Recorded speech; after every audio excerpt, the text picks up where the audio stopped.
Hey guys, my name is Kyle Walter. I'm a contributor for Tomahawk Take, and I'm here today speaking with Esteban.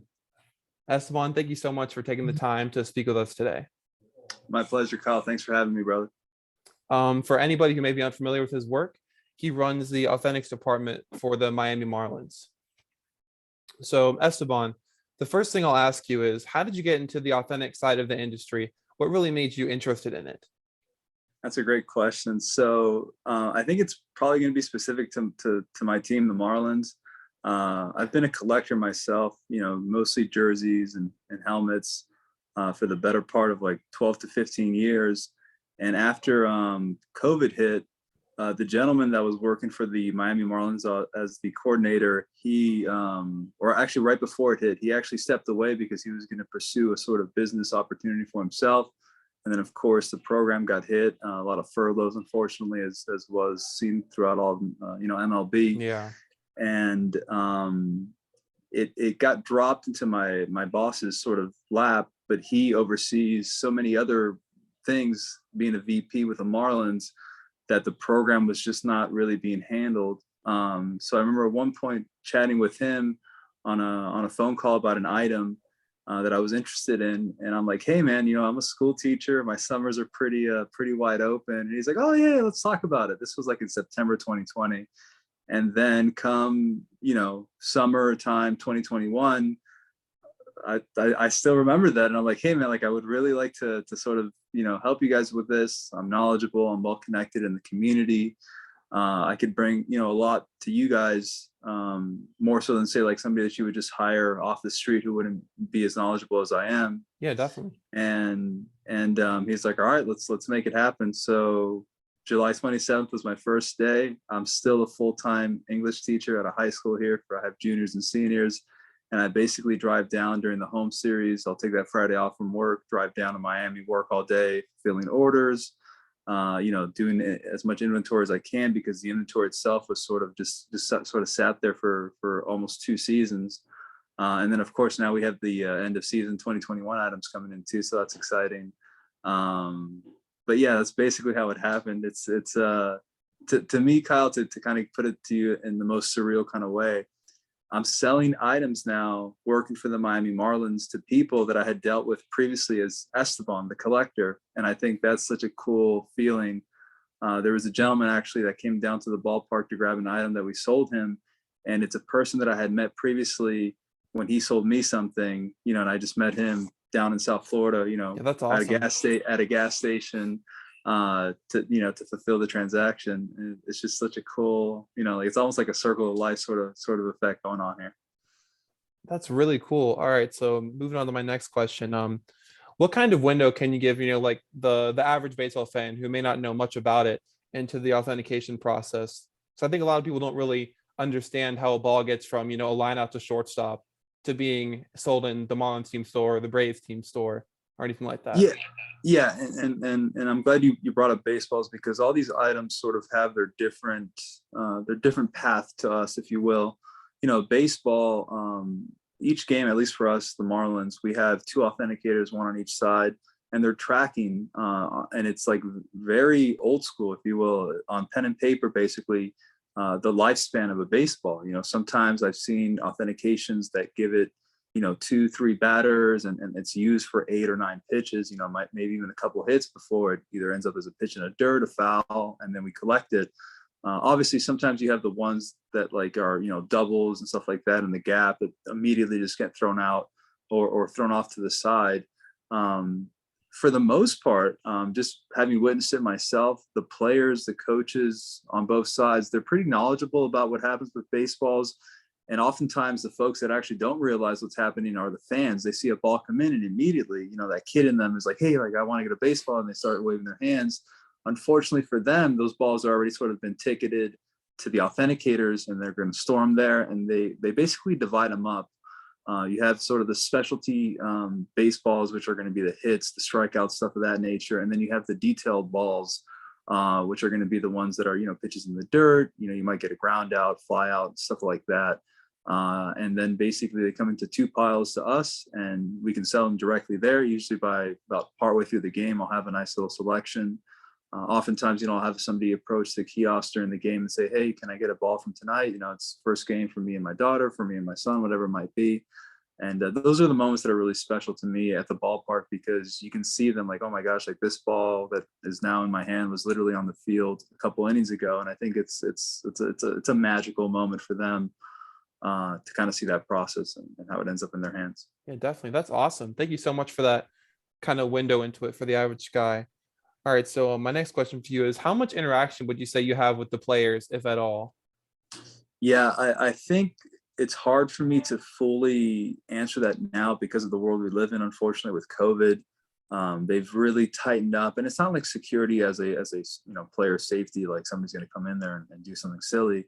It has to do with COVID and really sort of uh, lessening the likelihood that the players are going to interact with somebody at the ballpark. And then we have to do our own contact tracing and stuff like that. Yeah, yeah. So in my position, I'll see them inside the building, just kind of going through it, but it's usually not one of those where you would ever stop to approach them, stuff like that.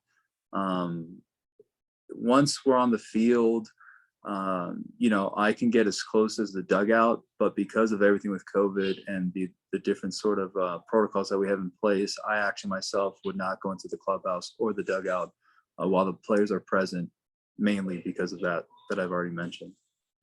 Yeah, I imagine it'd be something like that. I just wanted to hear what you'd say about it. So thank you very much. I Yeah, appreciate it. I'm hopeful that one day I can even see, if you will, more behind the curtain. Once we're back inside the clubhouse and stuff like that. I'd love to see, just as I guess like a fan and a collector, like that moment where the player physically takes off the items to the jersey and drops it into that bin, and see kind of like the authenticators go to work and making sure that everything's preserved, the integrity. Because I hear all about it and I know about it, but I've never physically been able to witness it myself. Yeah, I bet that'll be a really cool moment whenever it happens. Absolutely. All right, so what would you say would be the most difficult aspect of your job, and what would you say would be the most rewarding on the other hand? It's a great question. The most difficult aspect is availability, to be honest.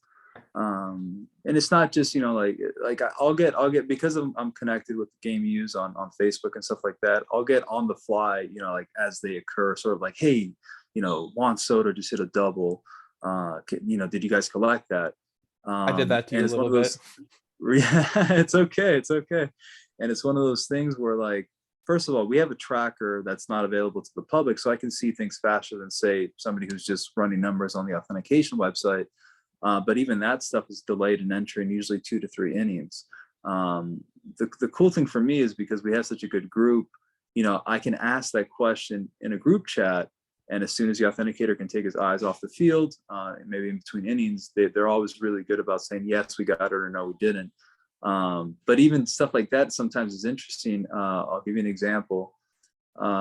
Sandy Alcantara for us threw a career high 14 strikeouts at home against the Mets. His 14th strikeout coming in the 9th inning, he just was insane that night. And as soon as it happened, I had people reaching out to me for that ball, and I saw that we had gotten it. So I'm like, all right, this is great. It's going to fetch a nice amount of money for us, and the fans going to be happy.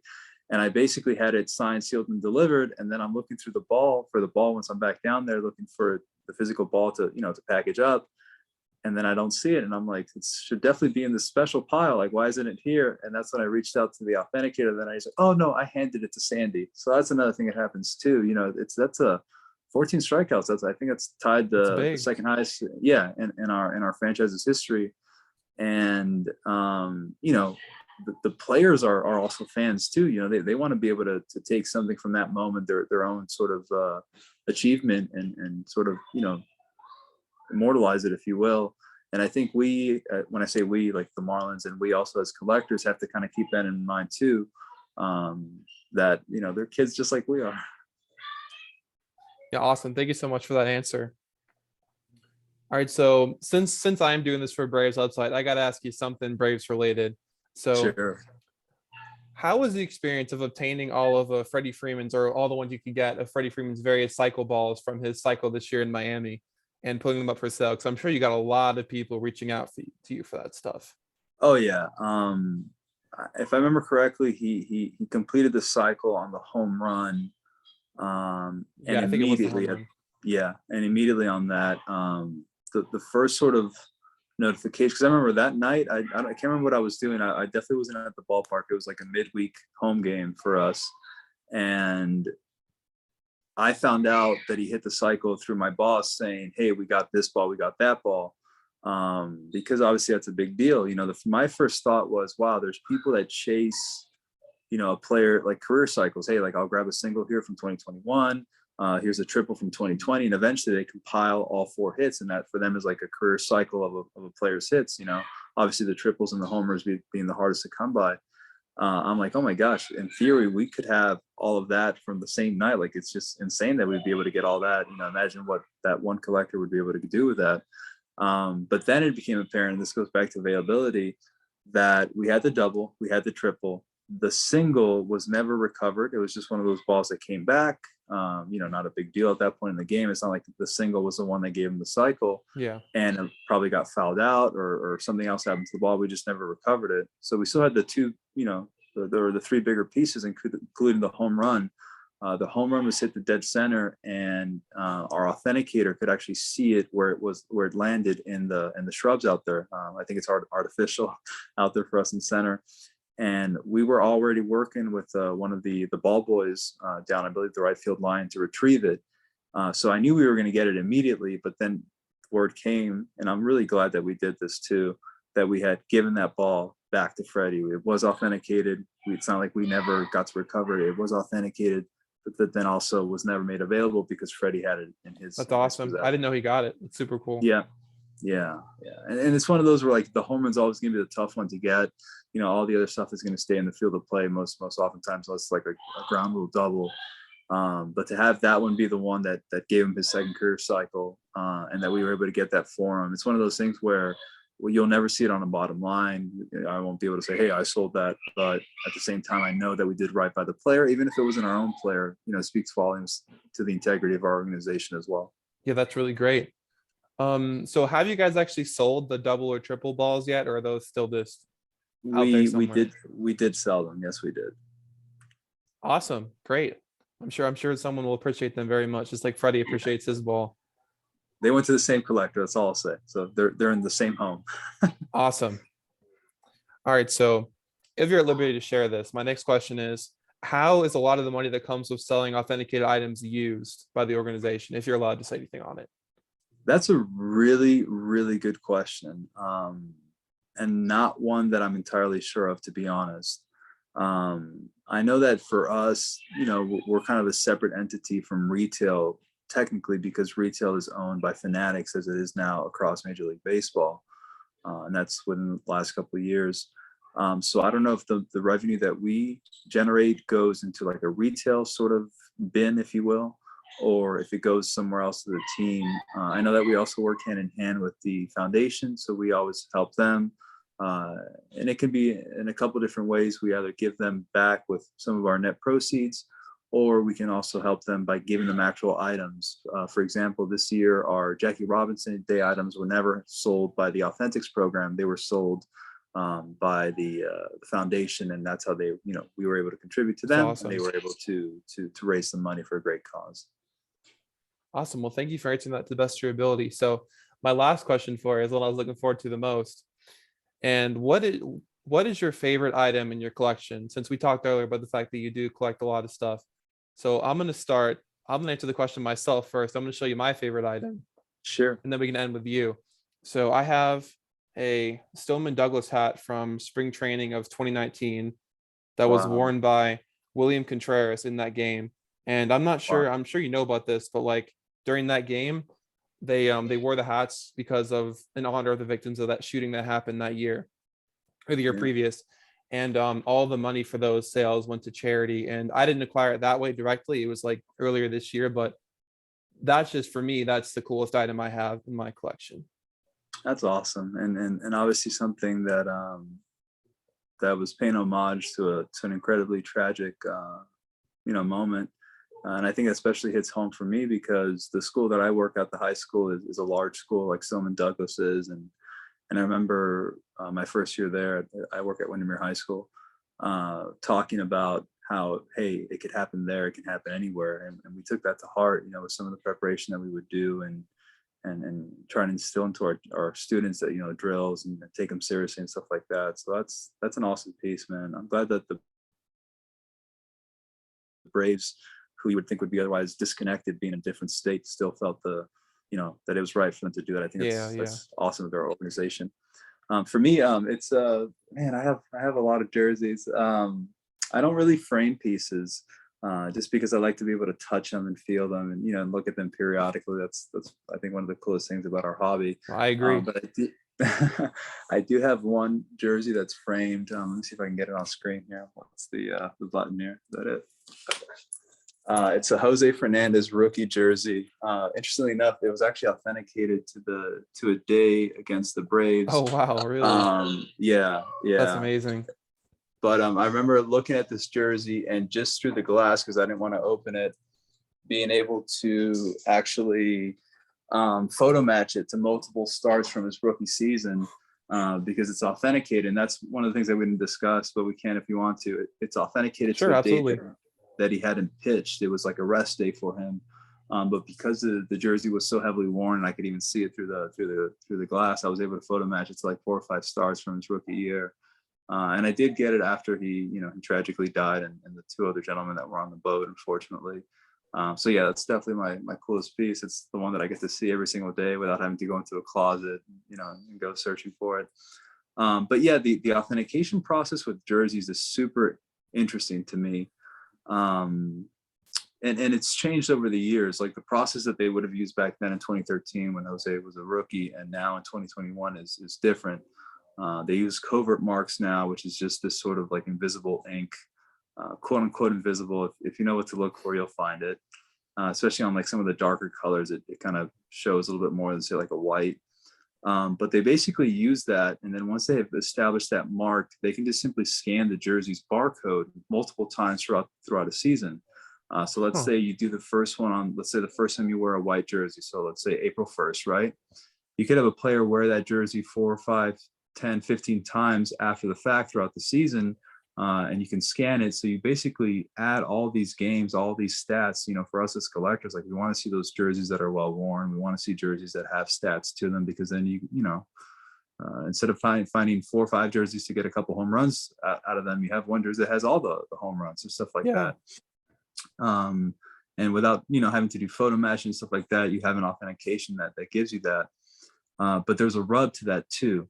So the jersey itself is not stickered until it's going to be taken out of play, retired, if you will. In my mind, the sticker, and kind of try to bear with me on this, works almost as like a time machine. If you've marked a jersey covertly, say the first day of the season, and you go to sticker it, say game 82, for example, if you haven't connected the bridge between the sticker and the jersey's individual covert marks throughout the season, it almost works like a time machine, reverting back to the original mark. So you could have a jersey that gets marked in April and gets worn through June, for example. And if you don't properly connect that, the authenticators know how to do it. Obviously, they have protocol for that. But if they miss a step, for example, the only date that might come up on that sticker would be April 1st, even though the jersey might have seen 20, 40, 50 games worth of wear after the fact. And I know that for a fact because I'll give you an example. Starling Marte, right? He was a center fielder for us. We traded him at the deadline. Of course, the trade being, I don't want to say unexpected, but the actual moment being unexpected. We were on a road trip. His jerseys were not subsequently covert marked or authenticated that day. So when they added the sticker to it, they picked up on whatever dates they had previously done it. And in his case, for example, like a black one that he had, it was only literally, I think, April 2nd against the Rays, like the second day of the season. He probably wore that jersey 30 times afterwards, but because it hadn't been built like a bridge, basically the sticker took it back to that early date. And of course, if the jersey would have not been previously covert marked at all, and he gets traded, now it becomes a quote unquote team issued jersey. Once again, one that's probably beaten to heck, but because you haven't built that bridge, the authenticator with their protocols can only authenticate it as team issued. And you see that a lot, especially last year with COVID. Authenticators weren't even allowed in dugouts, so they couldn't see the players take them off. Hence, they had to authenticate them as team issued.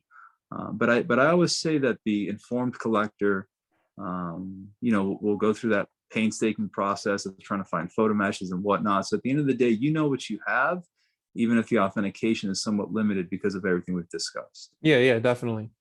Mm-hmm. And then one last thing, helmets, at least for us, we sticker them day one. Those players right now are wearing helmets with stickers inside of them. Really? Of course, we can always go back and scan the sticker to add a date. Let's say somebody goes off for 3 home runs in June and they've been wearing that helmet since April. You want to add that date, we can do that, no problem. You can do a covert mark because you can't do ink on a helmet. But yeah, we had a couple guys get called up here recently. I looked at the tracker. Nick Fortes, his helmet was stickered the very first day before he put it on, even that first at bat, which he singled, I think, in his MLB debut for first at bat and then homered. But yeah, that's how we do it. Not to say that everybody else does it that way. I've even heard stories from the authenticators where the players, especially the more superstitious ones, will see that sticker and start trying to take it off, and we're like, no. If not, once again, we lose all those previous dates and whatever else it would have been marked for, and then have to start again. But it is what it is. Once again, the collector will know. So it's not uncommon to see a helmet sticker, say April 1st, and they're using it in September. I can tell you that is happening right now on our team, unless it's been cracked or retired for some other reason. Helmet, size is going up and down for players and stuff like that. There are helmets right now that we're going to get at the end of the season that when we run the authentication, we'll say April 1st, and that they're wearing them right now as we speak. And That's super cool. I did not know that. Yeah. Well, hey, I just have to thank you so much for taking the time out of your day to speak with me. I've wanted to do this for quite a while, and I finally worked up the nerve to ask you when I did a few weeks ago. I'm glad you did, Kyle. This is really cool for me too, so I really appreciate it. And anytime that I can share, some of the stuff that I've learned in my short time working as a authentics coordinator, but also even collecting, I love to. I could talk about this all day. So it's never a worry for me. It's just so cool. Well, like I said, thank you so much for your time, and I'll be uploading this to YouTube soon, so a lot of people, hopefully a lot of people can watch it and see and learn a little bit more. Man. Shoot me the link so I can check it out. Oh, definitely. Don't worry. You'll be the first person that gets it. I appreciate you, Kyle. Thank you so much, brother. Take care, man. Thank you too.